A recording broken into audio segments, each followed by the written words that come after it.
In a small, freezing cell in southwestern Germany, a woman in iron shackles is bent over a tin bowl. She is scratching letters into the metal with the edge of a spoon. A name, a street, a number, a house in London she may never see again. She has been chained hand and foot for almost 10 months. She has been beaten. She has been interrogated. She has been declared on the orders of Berlin a prisoner who does not officially exist, to be made to disappear, without trace, without record, without grave. Her name was Noor Inayat Khan. The Gestapo had been trying to break her since the autumn of 1943. They had not succeeded, and the question that would haunt the men who held her long after the war was over was a simple one.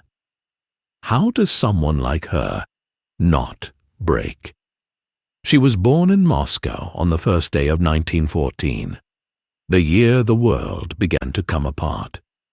Her father, Hazrat Inayat Khan, was an Indian musician and Sufi teacher, descended on one side from Tipu Sultan, the 18th century ruler of Mysore, who had died fighting the British. Her mother, Ora Ray Baker, was an American from New Mexico. The family moved through Europe one war ahead of catastrophe. London, Paris, a quiet house in Suresnes, on the western edge of the city, gifted by followers of her father's order.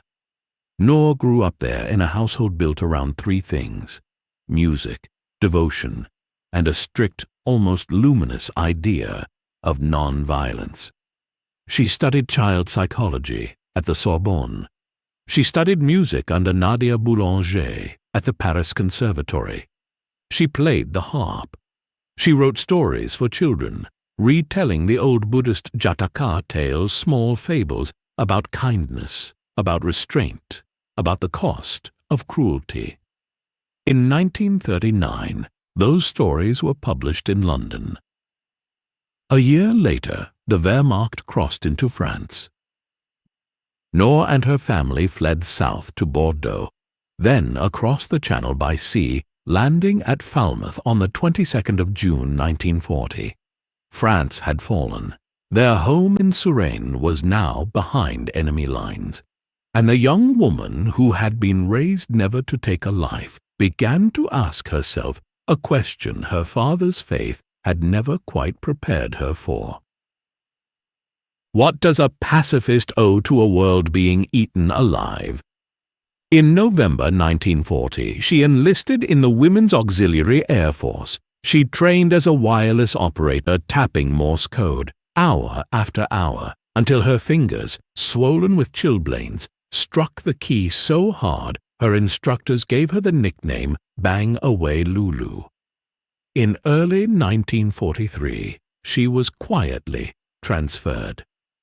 The Special Operations Executive Churchill's Secret Service of Sabotage was hunting for fluent French speakers who could be dropped into occupied France. Noor had been raised there. Her French was perfect. Her Morse was fast. And the SOE was desperate, but her training reports were a study in doubt. One officer wrote that she was unsuited to work in the field. Another said she was terrified during a mock Gestapo interrogation, that her voice nearly failed her. A third remarked with quiet condescension that she was not overburdened with brains. In the margin of that final report, Maurice Buckmaster, the head of F Section, wrote a single word: nonsense. There was a reason for his impatience. In the summer of 1943, the life expectancy of an SOE wireless operator in France was roughly 6 weeks. The Germans had grown skilled at hunting their signals. Detection vans crawled the streets of Paris, triangulating any transmission that stayed on the air longer than 20 minutes. London needed operators. London did not have the luxury of waiting for the perfect candidate. And so, on the night of the 16th of June 1943, Noor Inayat Khan climbed into a small black Lysander aircraft and was flown across the Channel into occupied France. She was the first woman the SOE had ever sent in as a wireless operator. Her code name was Madeleine. The Lysander touched down in a field near Angers. A reception committee met her in the dark, organized by an SOE air movements officer named Henri Dericourt, a man whose loyalties, it would later turn out, were not entirely clear.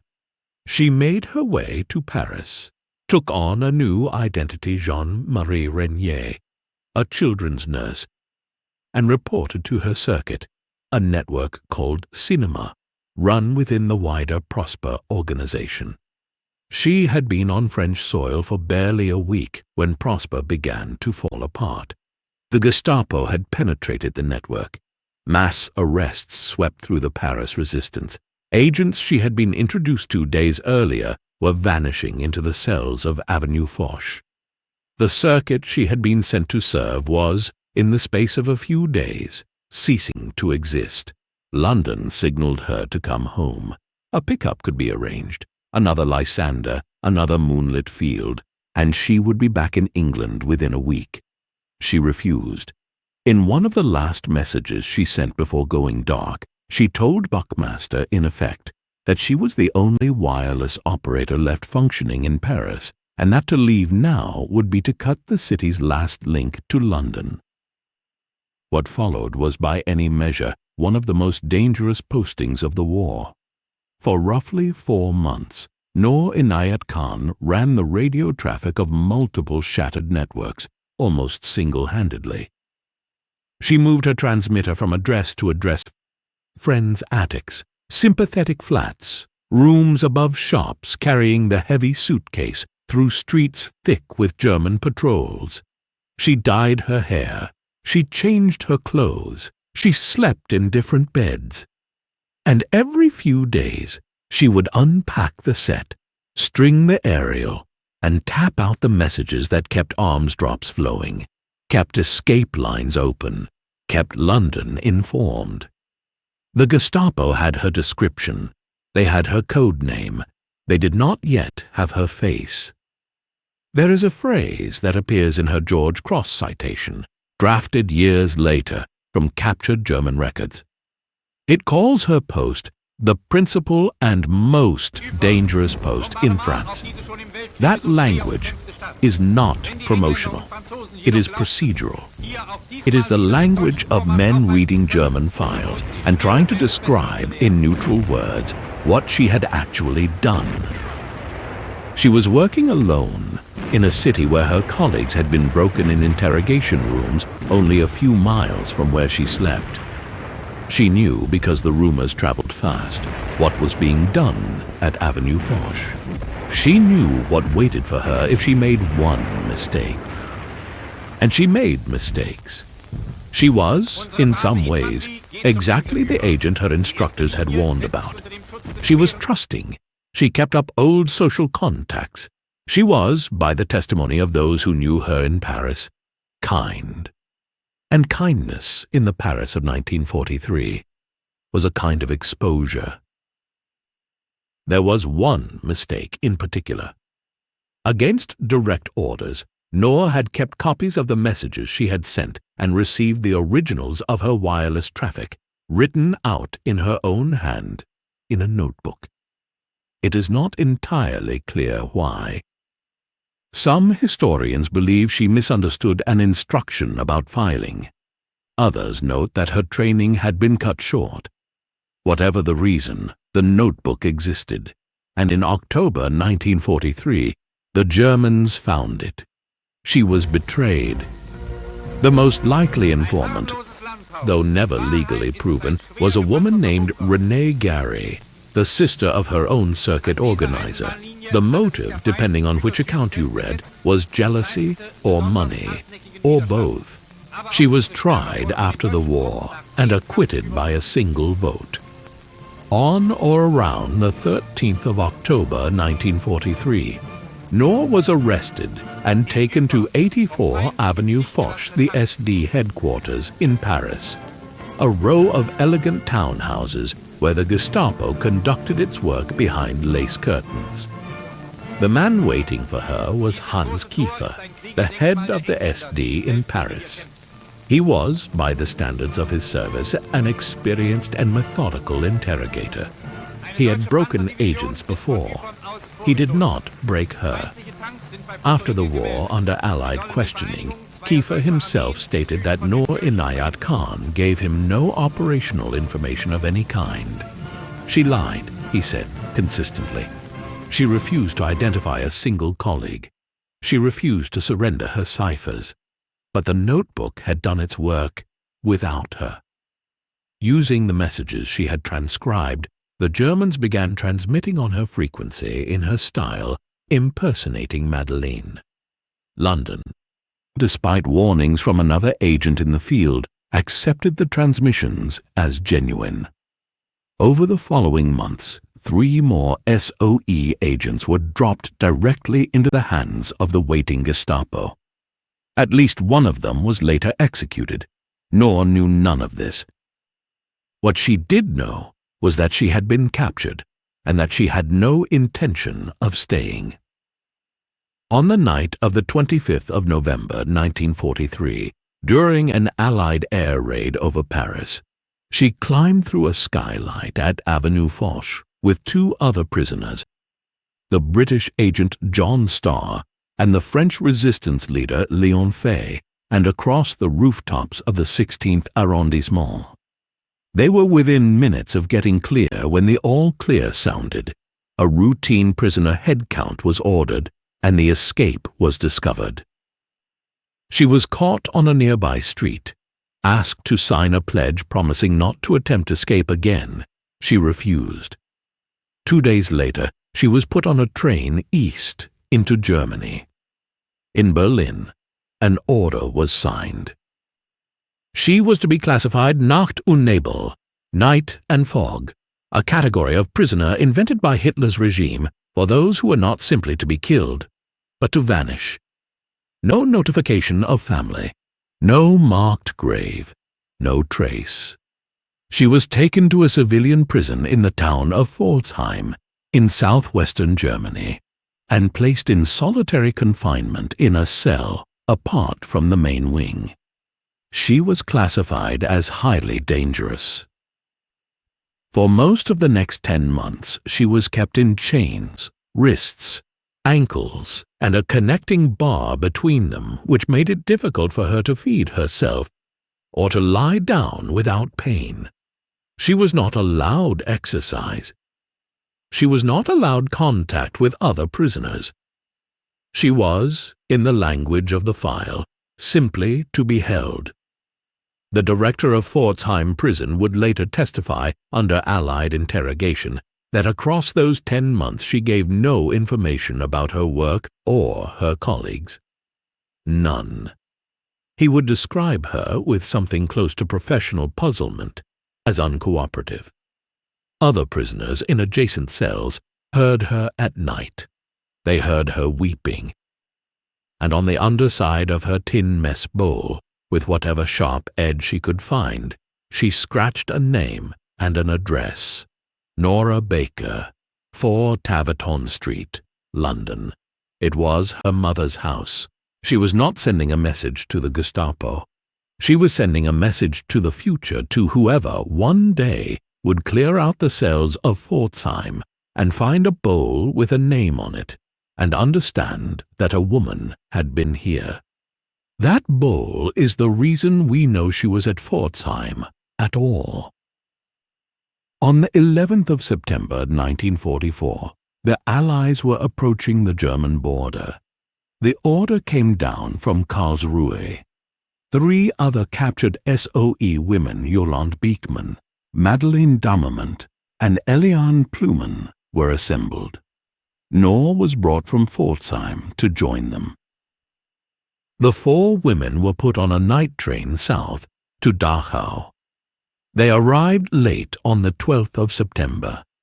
They were taken to a small barracks within the camp, separately from the main compound. What exactly happened in the hours that followed has been the subject of contradictory German testimony for 80 years. Two Gestapo men later gave conflicting accounts. Most historians regard both as partially self-serving. What is not in dispute is this. At dawn on the 13th of September 1944, Noor Inayat Khan and the 3 other women were taken into the yard of the camp. They were forced to kneel. They were shot, one by one, in the back of the head. One account, given much later by an anonymous Dutch prisoner, reports that Noor was beaten by an SS officer before she died, and that her final word, spoken at the moment of execution, was the French word, liberté. That account has never been independently confirmed. It may be true. It may be the kind of story people tell because they need it to be true.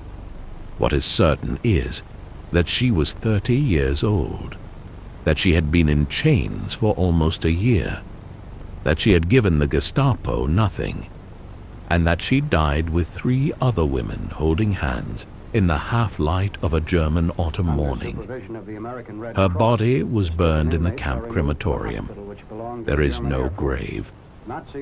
For nearly 4 years, her family in London did not know what had happened to her. The SOE listed her as missing.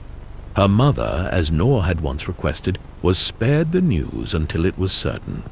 In 1946, an officer named Vera Atkins began the long, painstaking work of tracing every SOE woman who had not come home. The mess bowl from Pforzheim helped her identify the cell. The testimony of Hans Kiefer, of the Pforzheim prison director, of camp survivors at Dachau, slowly, line by line, assembled what we now know.